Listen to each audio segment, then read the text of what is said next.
daukagu urrunean,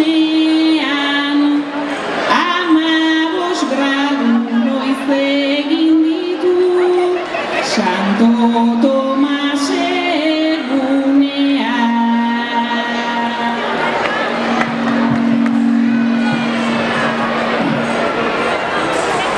Etorri eta egin beharko dugu gure ahalegina,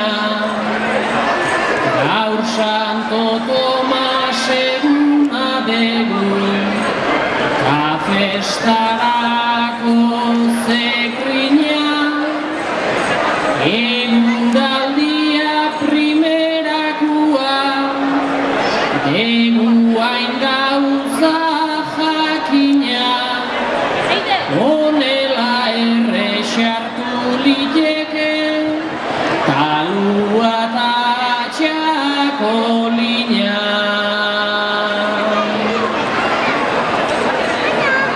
Esan digute bertsotan jardun, ordu erdi batean, gainera oso pozikan eta guztizko borondatean, olako plaza gironatan, jendeak dana betean, gu hemen jardun gindezke lasai, zuek aspertu artean.